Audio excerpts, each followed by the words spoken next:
Right, here we go. We have a 1998 Renault Clio van, 1.9 diesel. As you can see, the van has been sitting for some considerable time in that garage. About 2 years, I'm guessing. No, more. 3 years possibly. I'll do a quick walk around just to give you a look at it, a proper look at it, and then we'll go in and have a good nosy. So the reason I parked it up is because you might be able to see in the background that little red one. That's what I have now. This was my very first van that I bought in 2012, and it was kind of a little project, to be fair. I had a car, still have a car, but I bought the van because I've got dogs and I wanted something just to cart the dogs around in that was cheap and cheerful, but relatively reliable and something that you could just tinker with. So there's not much on this. I mean, it's got windy windows, it has got power steering, which is quite a nice little feature, but that's kind of it. I mean, you've got nothing else. There's no sunroof, so it's got no leaks. Rust wise, I mean, to be fair, it's not bad. There is a little bit on the arches, which I'll show you now. You see that?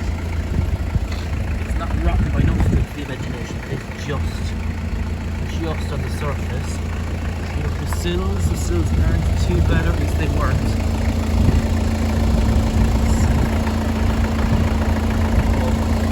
It's not bad. It's certainly not a rock box. It flew through its last MOT. I think there was a couple of things on it, but again, nothing major. I can't really remember, but you'll see it on the MOT thing. You'll have a good rummage around and show. Let's show you the other side as well. I touched this up a little bit myself. This rusty bit, so it's not too bad. You can kind of see it's everything through again. Again, just kind of take that back. Maybe kind of weld in a nice fresh piece of metal. I've got a little MX-5 as well, a little Mark 1 MX-5. And I had a fella that did that, and it was only a couple of £100 each side, so it's not particularly expensive. That's if you want to get it done, obviously. Let's look at the sills. As you can see, a little bit of surface rust there. Again, not horrendous, but no stretch of the imagination. Let's look onto the bonnet. Oh, actually, let's look at the inside as well first. So here's the inside. Door card, as you can see. I put a little aftermarket drinks holder. Very nice. Now, I put some RS seats into it because the ones that were in it were A, awful, and B, the bolster had gone. Now, this isn't amazing, but as you can see, not too bad. I've also changed the head unit as well. It's got like a Alba head unit. Climate changed and the number of plant species. Which works, Joe. Yeah, she's not here at the moment, but which works absolutely fine. So it's got a little kind of guard over it. So let's just have a look at the inside. So, as you can see, no lights. Now, I started it with a jump this morning and I'm loath to turn it off because there's going to be no charge in the battery whatsoever. But, bolster, let's do it. It's now off. So all the lights come on, as you can see, glow plug light goes off. Bugger it.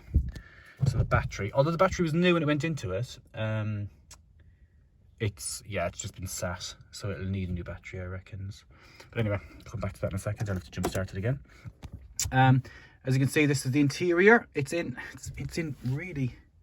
quite clean, to be fair. I mean, this was never a rock box. I'll show you the back as well.